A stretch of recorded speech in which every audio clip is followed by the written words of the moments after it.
या देवी सर्वभूतेषु मातृरूपेण संस्थिता नमस्तस्यै नमस्तस्यै नमस्तस्यै नमो नमः।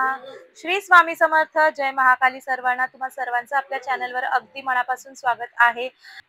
नवरात्रीचे 9 दिवस 9 रात्र सुरू आहेत। ह्या नवरात्रीच्या 9 दिवसांमध्ये आई भगवती तुमच्या सर्व इच्छा पूर्ण करो ही मी भगवतीच्या चरणी प्रार्थना करते आणि आपल्या आजच्या नवीन माहितीच्या व्हिडिओला सुरुवात करते। नवरात्रीतील नवरात्रीचा प्राण सर्वात महत्त्वाचा सर्वात अत्यंत प्रभावी असा दिवस असा तिथी म्हणजे दुर्गाष्टमी तिथी। ह्यालाच आपण महाअष्टमी असे देखील म्हणतो। दुर्गाष्टमी हा पूर्ण नवरात्रीच्या 9 दिवसांपैकी सर्वात महत्त्वाची मानलेली तिथी आहे। दुर्गाष्टमी ही प्रत्येक महिन्याला येत असते, परंतु जी दुर्गाष्टमी शारदीय नवरात्रीच्या दिवसांमध्ये येते ती अतिशय महत्त्वाची मानली जाते। यंदा 2025 मध्ये नवरात्रीमध्ये ही दुर्गाष्टमी महाअष्टमी 30 सप्टेंबर रोजी मंगळवारी आलेली आहे। या दुर्गाष्टमीच्या निमित्ताने आपल्याला आई भगवतीला एक नैवेद्य अर्पण करायचा आहे। दुर्गाष्टमी हा दिवस अत्यंत महत्त्वाचा आहे, मी तुम्हाला सुरुवातीपासूनच सांगत आहे। कारण बघा, आपण भगवतीची आपल्या कुळदेवीची कृपा प्राप्त करून घेण्यासाठी सर्वात महत्त्वाचा नवरात्रीतील 9 दिवसांपैकी एक दिवस म्हणजे दुर्गाष्टमीचा दिवस आहे। म्हणून ज्या कोणी ताईंनी महिलांनी किंवा जे पुरुष मंडळी आहेत त्यांनी देखील काही कारणास्तव जर तुमच्या घरामध्ये सुतक आलेले असलेले असेल, विटाळ असलेला असेल किंवा महिलांना जर मासिक धर्म असेल तर त्यांनी ह्या नवरात्रीच्या झालेल्या दिवसांमध्ये काहीही सेवा केलेली नाही तर अशांनी नक्की म्हणजे नक्की ह्या महाअष्टमीला दुर्गाष्टमीला भगवतीची कुळदेवीची सेवा तिची कृपा आशीर्वाद प्राप्त करून घेण्यासाठी आवर्जून करावी। दुर्गाष्टमीच्या दिवशी देवीचे शक्ती तत्व हे खूप प्रमाणामध्ये जागृत असतं, म्हणून ज्यांनी कोणी काहीही सेवा नवरात्रीच्या दरम्यान केलेली नाही त्यांनी आवर्जून महाअष्टमीच्या दिवशी दुर्गाष्टमीच्या दिवशी सेवा करणे अत्यंत गरजेचे आहे। त्याचबरोबर नवरात्रीची सप्तमी तिथी, अष्टमी तिथी आणि नवमी तिथी म्हणजेच महासप्तमी, महाअष्टमी आणि महानवमी ही तिथी अत्यंत महत्त्वाची आहे। त्याचबरोबर आपल्याला सेवा ह्या 3 तिथींमध्ये करणे शक्य असेल तर सर्वांनी आवर्जून ह्या महान 3 तिथींना नक्कीच सेवा कराव्या। नवरात्रीच्या 9 दिवसांमध्ये माता दुर्गेचे प्रत्येक तिचे 9 रूपांचे पूजन केले जाते। प्रत्येक दिवशी वेगवेगळे रूप आहे देवीचे आणि प्रत्येक देवीला वेगवेगळा नैवेद्य आपण अर्पण करत असतो।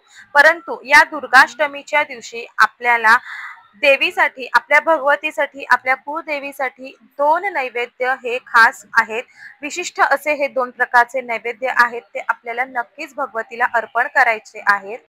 नवरात्रीमधील दुर्गाष्टमी महाअष्टमीच्या दिवशी प्रत्येक म्हणजे बघा, जे 3.5 शक्तिपीठ आहेत, आई तुळजाभवानीचे तुळजापूर आहे, कोल्हापूरच्या आई अंबाबाईचे शक्तिपीठ, त्याचबरोबर माहूरगडाची रेणुका आणि सप्तशृंगी गड म्हणजे वणीचा जो गड आहे सप्तशृंगी देवीचा, त्या ठिकाणी 3.5 शक्तिपीठांवरती महाअष्टमीच्या दिवशी होम हवन सुरू होते आणि नवमीच्या दिवशी त्या होम हवनाची पूर्ण आहुती त्या ठिकाणी दिली जाते।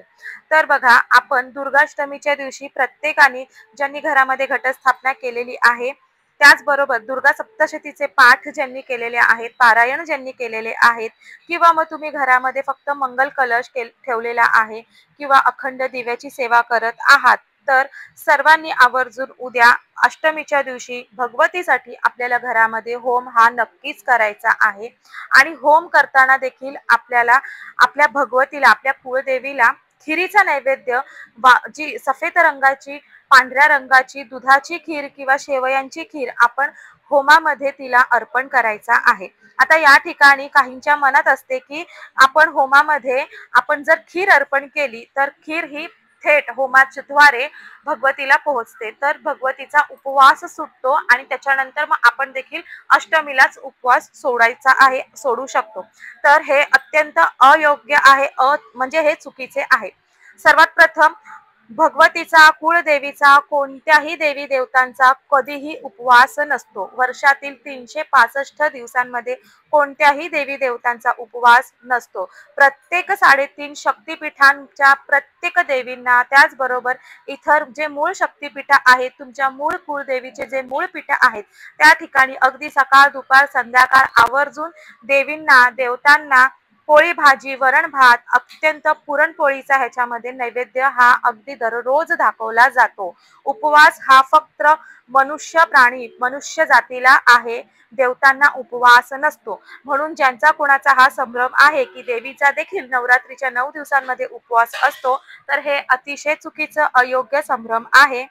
त्यामुळे जरी तुम्ही महाअष्टमीच्या दिवशी तुम्ही घरामध्ये होम केलेला आहे आणि त्या होमामध्ये तुम्ही जर मातेसाठी आपल्या भगवतीसाठी खीर अर्पण केलेली आहे, खिरीची आहुती तुम्ही दिलेली आहे, तर ह्याचा अर्थ असा होत नाही की तुमचा देखील उपवास सुटणार आहे.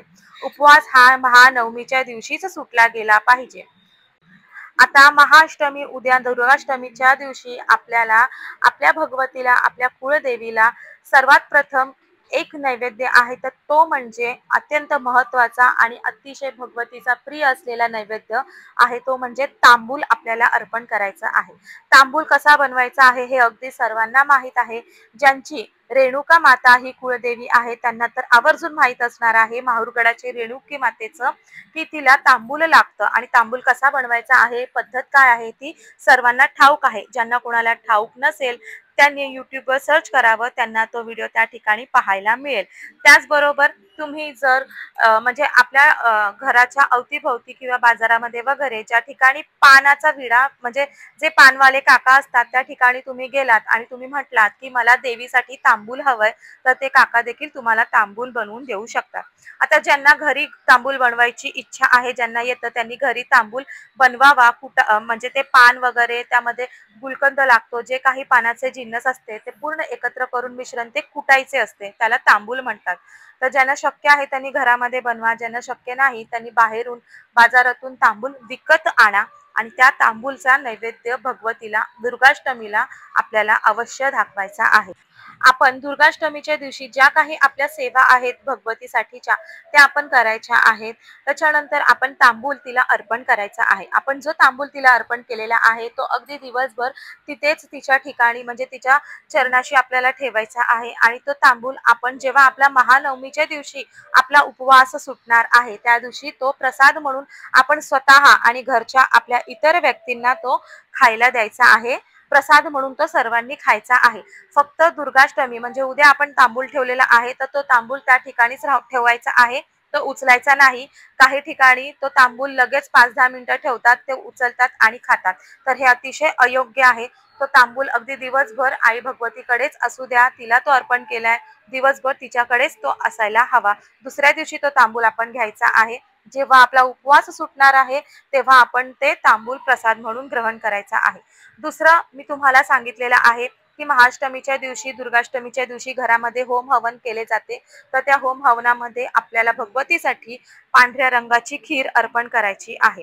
त्याचबरोबर जर कोणी घरामध्ये होम वगैरे करत नसतील तर त्यांनी देखील आपल्याला हा दुसरा एक महत्वाचा पदार्थ आहे, आई भगवतीला अत्यंत प्रिय असा पदार्थ आहे, तर तो म्हणजे पांढऱ्या रंगाची दुधाची खीर. आणि त्याच्यामध्ये सर्वात महत्वाची इन्ग्रेडियंट्स आहे तर ते म्हणजे मखाना. भगवतीला मखाना अत्यंत प्रिय आहे, म्हणून उद्याच्या दिवशी आपण मखाण्याची पांढऱ्या रंगाची खीर करायची आहे आणि त्या पांढऱ्या रंगाची मखानाची खीर आई भगवतीला अर्पण करायची आहे. तर दुर्गाष्टमीच्या दिवशी आपल्याला अगदी न चुकता आवर्जून कुळदेवीला भगवतीला आपल्याला दुर्गा देवीला खीर पांढऱ्या रंगाची मखाण्याची खीर आणि तांबूल हे आपल्याला आवर्जून तिला अर्पण करायचाच आहे. कारण तुम्ही जर हे 2 नैवेद्य महाअष्टमी दुर्गाष्टमीला भगवतीला जर अर्पण केले नाहीत तर तुमची पूर्ण नवरात्रीमध्ये तुम्ही ज्या काही सेवा केलेल्या आहेत त्या सेवा पूर्णपणे अपूर्ण ठरणार आहेत. त्या सेवेचं फळ तुम्हाला पूर्ण मिळणार नाही. दुर्गाष्टमी, महाअष्टमी ही तिथी नवरात्रीचा प्राण मानलेला आहे, प्राण आहे. म्हणून जर कोणाला ह्या 7 माळीपर्यंत नवरात्रीची आज 7वी माळ आहे, आजच्या 7वी माळीपर्यंत काहीही भगवतीची कुळदेवीची सेवा करणे झालं नसेल, शक्य नसेल, कुठल्याही कारणामुळे असू दे, तरी देखील तुम्ही उद्यापासून, उद्या दुर्गाष्टमीच्या दिवशी तुम्ही तुम्हाला जमेल तेवढी, शक्य असेल तेवढी तुम्ही तुमचा वेळ काढून अवश्य भगवतीची कुळदेवीची सेवा करावी. ज्यांना शक्य आहे त्यांनी नक्कीच उद्याच्या अष्टमीच्या दिवशी 11 वेळेस सिद्ध कुंजिकाचं स्तोत्राचं पठण आवर्जून करावं. त्याचबरोबर दुर्गाष्टमीच्या दिवशी तुम्ही नवरात्रीमध्ये कोणतीही सेवा केलेली नाही तरी देखील दुर्गाष्टमीच्या दिवशी तुम्ही दुर्गा सप्तशतीचा एक तरी पाठ आवर्जून करावा, एक तरी पारायण त्याचं नक्कीच करावे.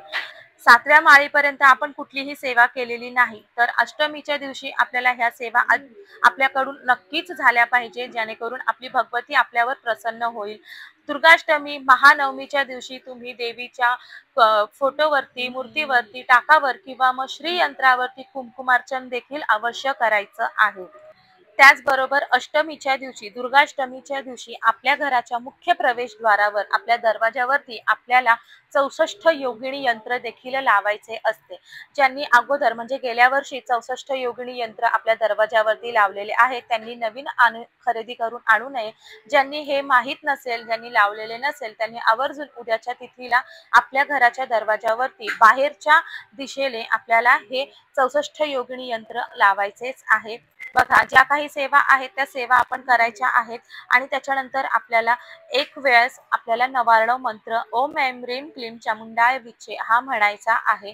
त्याचबरोबर जे म्हणजे बघा, जे नवरात्रीमध्ये फक्त बसता उठता उपवास करतात तर त्यांनी उद्याच्या दिवशी म्हणजे अष्टमीला, दुर्गाष्टमीच्या दिवशी उपवास करावा आणि महानवमीच्या दिवशी तो उपवास तुमचे घट उचलल्याच्या नंतर तुम्हाला ते सोडायचा आहे. तर प्रत्येकाने आता उद्या महाअष्टमीला प्रत्येकानेच उपवास हा करायचाच आहे आणि नवमीला तो उपवास सोडायचा आहे.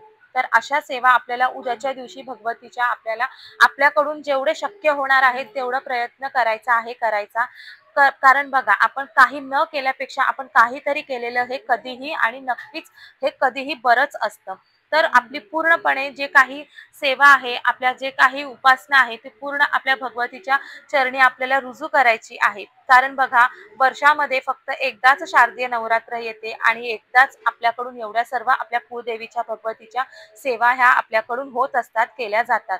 तर आवर्जून उद्याच्या तिथीला, महाअष्टमीला ह्या सेवा नक्की करा आणि आपल्या भगवतीला, आपल्या कुळदेवीला प्रसन्न करून आपल्या घरामधल्या ज्या काही अडीअडचणी आहेत, जे A to Z अडीअडचणी आहेत त्या पूर्णपणे नष्ट करण्यासाठी तिचा कृपा आशीर्वाद आपण प्रत्येकाने आपल्या कुळदेवीकडून घ्यायचा आहे, मागून घ्यायचा आहे. तिला नवस करायचं आहे, तिला साकडं घालायचं आहे, तिला गारणं घालायचं आहे. भगवती आपली आई आहे, जगत जननी आहे, ती आपल्या मुलांचं नक्कीच ऐकते. फक्त आपण तिची काही ना काहीतरी सेवा केलीच पाहिजे, तिला आपल्याला नामस्मरणामध्ये ठेवलंच पाहिजे. तर उद्याच्या दिवशी महाअष्टमीला ह्या ज्या सेवा सांगितल्या आहेत त्या सेवा प्रत्येकाने अगदी वेळ काढून तुम्ही वेळेचं ऍडजस्टमेंट करून नक्की करावं, जेणेकरून ह्या नवरात्रीच्या 9 दिवसाचं पूर्ण फळ तुम्हाला नक्की मिळेल. माहिती तुम्हाला आवडली असेल तर माहितीला आपल्या लाईक करा, शेअर करा. त्याचबरोबर नवीन असाल चॅनलवर तर सबस्क्राईब देखील करा. श्री स्वामी समर्थ. जय महाकाली.